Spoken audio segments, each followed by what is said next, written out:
بسم الله الرحمن الرحيم والصلاة والسلام على أشرف المرسلين. Mes chers collègues, mes chers confrères, mesdames, messieurs, d'abord, Sahar Barkom, Taqaballah Siyamakum, wa Qiyamakum. Mes chers amis, aujourd'hui, on va entamer le chapitre sur le traitement des candidoses et on terminera par parler du pityriasis vesicolore. Donc, le traitement des candidoses. D'abord, quel est le but? C'est guérir le patient. Ça, c'est fondamental. Et éviter les récidives. Ça va, ça revient. Ça, c'est très important. Et un point important dans cette prise en charge des candidoses, d'abord, il faut lutter contre les facteurs favorisants, comme par exemple la prise de corticoïdes, l'antibiothérapie au long cours, etc. Et puis, traitement simultané de tous les foyers pour éviter ce qu'on appelle la contamination pic-pong.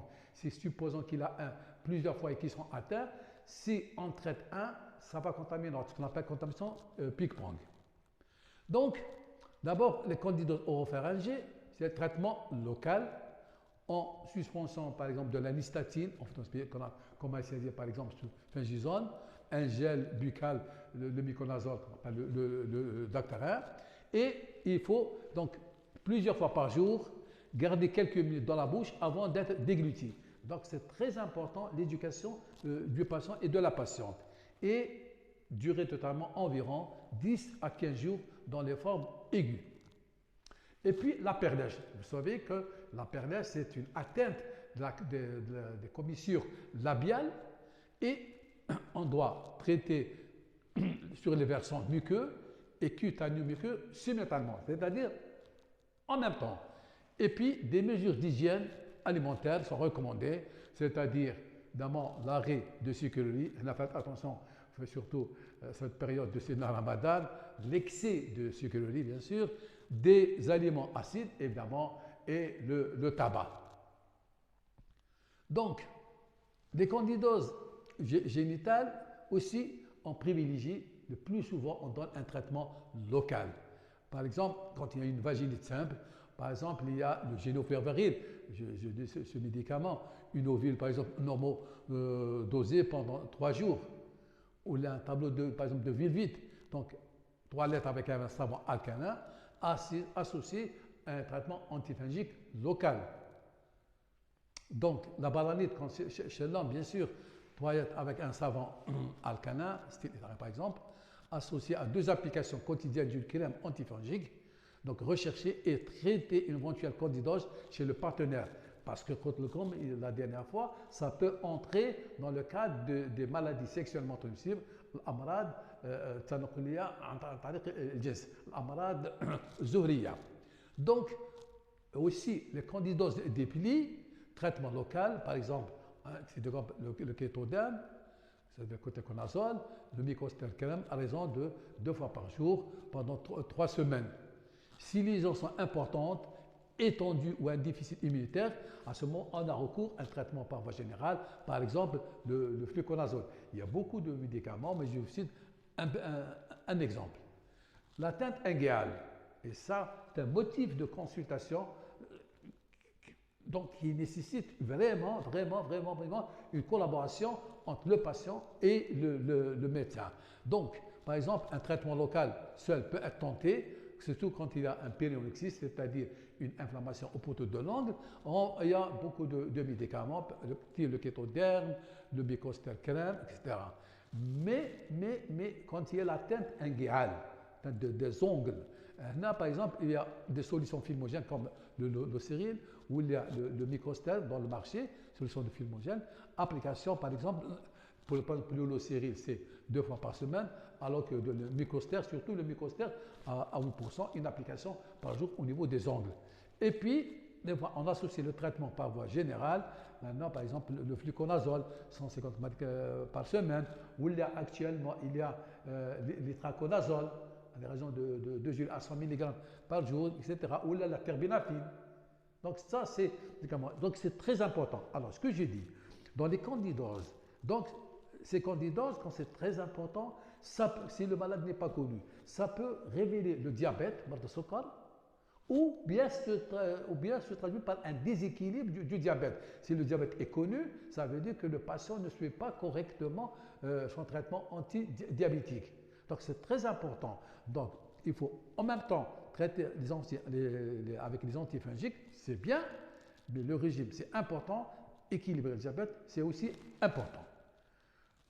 On entame le ptyalsis versicolore et j'ai dit, quand j'ai fait la première séance, j'ai dit que quand j'ai fait les statistiques, c'est la première mycose dans notre service. Et vous savez que dans certains pays, 50% de la population est atteinte par ce type de mycose, de ptyalsis versicolore.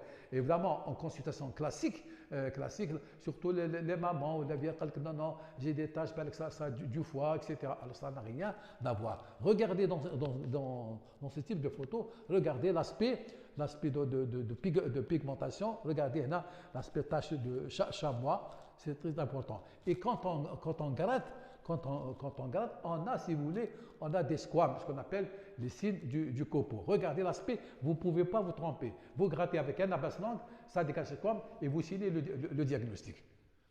Donc, alors, définition. D'abord, définissons le ptyalsis versicolore. Affection chronique de la peau causée par un champignon du genre Malassezia, caractérisé par des macules, que je vous mettais tout à l'heure, dyschromiques, avec des squames fines, furfuracées, et il peut atteindre toute la surface du corps, sauf les pommes et les plantes. Il peut être disséminé. Ça, c'est très important. Et ça gêne. Donc, l'épidémiologie, elle est fréquente, habituellement non contagieuse, mais l'agent causal, donc Malassezia fluviale, est une levure lipophile vivant dans les régions séboriques, c'est-à-dire dans les régions grasses, au niveau du visage, au niveau du dos et au niveau du médiothorax. Alors l'âge, évidemment, un point important, c'est l'âge, l'adolescent, l'adulte, rarement chez les Russons, et le vieillard. Mais j'insiste, un point important surtout, j'insiste au pédiatre, qu'on a beau publier le ptyalsis versicolore chez l'enfant atteint du visage. Évidemment, vous pouvez m'écrire et je peux vous donner la référence. Donc, le ptyalsis versicolore atteint l'enfant, surtout le visage. Mais comme ces affections, il y a des facteurs favorisants qui aggravent le tableau clinique. C'est-à-dire hyperséborrhée, une hypersalivation, le malade transpire beaucoup, la chaleur, humidité, et on a actuellement la chaleur pratiquement toute l'année, les facteurs génétiques et aussi les déficits immunitaires. Alors, regardez sur le plan clinique, c'est macule. Macule, par définition, ça veut dire tache de taille variable. Elle est arrondie ou ovalaire. Regardez la photo. Les limites sont nettes, de couleur uniforme, et la desquamation, elle est fine, pouvant compluer et fusionner en nappe dessinant de véritables cartes géographiques.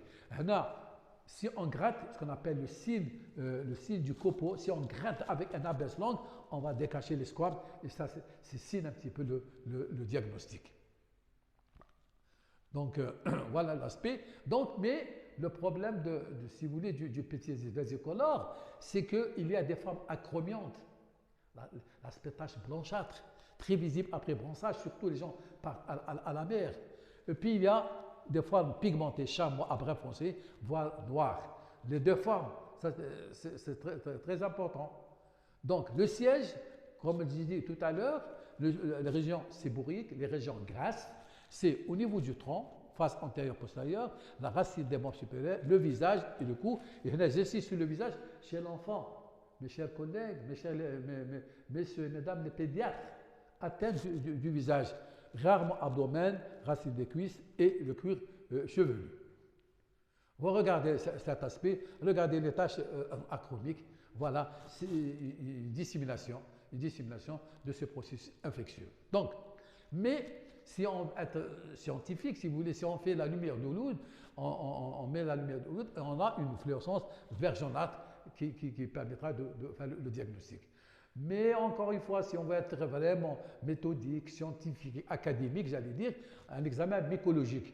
Et donc, à notre niveau, on a un laboratoire aussi dans mon cabinet, on a un laboratoire de mycologie, on peut faire différents examens mycologiques. Donc, l'examen direct, c'est le Scotch test, c'est-à-dire, vous prenez un scotch, on étale avec un adhésif sur les ongles pour décoller la couche superficielle, et l'examen au microscope, qu'est-ce qu'on a? On a des levures groupées en grappes de raisin.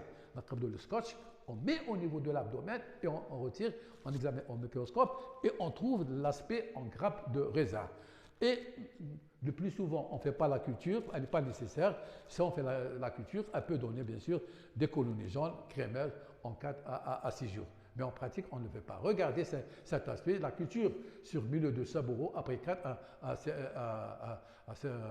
6 jours et nombreuses colonies jaunes crémeuses, caractéristiques du PV. On l'appelle le PV. Voilà. Le diagnostic différentiel, le plus souvent, il n'y a pas de problème, mais on peut discuter la forme pigmentée d'abord, érythrément, mais l'érythrément au niveau si vous voulez, de la région axillaire, l'aspect jaune corail. Par contre, les formes achromiques, on peut discuter beaucoup. On peut les eczématides, donc les gens un petit peu séboriques, les dépigmentations, le vitiligo, le vitiligo, donc qu'on fait le doute, un aspect blanc nacré, et hypomélanose, tout chapitre des hypomélanoses, c'est-à-dire des dyschromies, des dysaugies inconnues. Regardez cet aspect, le vitiligo. Très important, le plus souvent, le vitiligo s'accompagne avec une pathologie auto-immune. Anémie de Berber, de Bellmer, la Shimoto, etc. Donc, et si on gratte dans si on fait le prostate, c'est négatif, bien sûr, dans le vitiligo. Et puis, il y a les hypomélanoses en gouttes. De temps en temps, un malade consulte, on gratte, il n'y a pas de squame. Allez, c'est une étude encore inconnue. Donc, le traitement. Donc, les malades, les patients insistent sur le traitement. D'abord, il faut rassurer que ce n'est pas grave. C'est une affection qui est bénigne. C'est important. Ce n'est pas le foie qui est atteint. Donc, il y a plusieurs procédés du traitement. Donc, il y a par exemple le kétoconazole. Le kétoconazole reste le traitement de référence en monodose, qui est par exemple appliqué sur une peau mouillée, même que chevelu, y compris laisser 5 à 10 minutes. C'est très important. Laisser à 5-10 minutes, puis rincer et répéter l'application 7 à 15 jours. Donc, vous prenez un bain, la peau encore mouillée, vous appliquez ce shampoing, le shampoing monodose, et 5 à 7 minutes, et tout rentre dans l'ordre. Et puis, il y a des fois, surtout des formes au cas d'échec, on peut discuter, certains auteurs parlent du kétoconazole. On appelle le lisoral, indiqué en cas d'échec de traitement local à raison de 200 mg jour pendant une dizaine de jours. Certains le font, des fois il n'est plus disponible. Faites attention, mais quand on fait le kétoconazole, l'idéal c'est de faire un bilan hépatique, etc. Mais maintenant aussi, il y a d'autres molécules comme les traconazole, etc., ou la terbinafine, l'amidase, etc. Donc, il y a un point important, les récidives sont très fréquentes.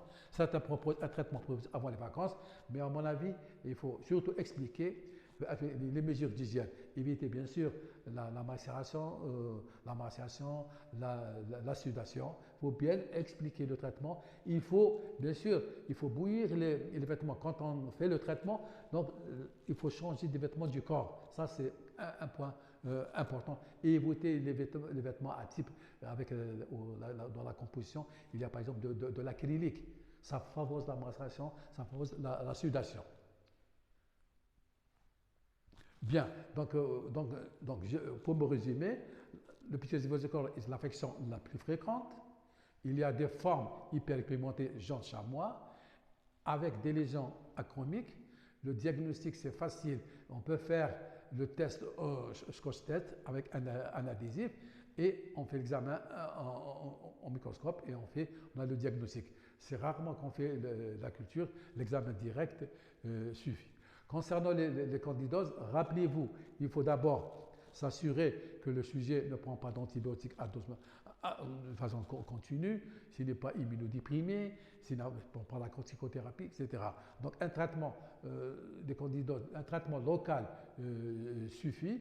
Au cas de récidive, on peut éventuellement traité par voie générale. Rappelez-vous, chez l'homme aussi, ça entre dans le cadre d'une MST, d'une maladie sexuellement transmissible. الأمراض الزهرية هذه تدخل في نطاق الأمراض الزهرية خصوصا عند الرجل.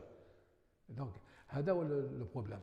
Voilà mes chers collègues, mes chers amis, je vous souhaite un agréable Ramadan وصحة فطوركم والسلام عليكم ورحمة الله تعالى وبركاته.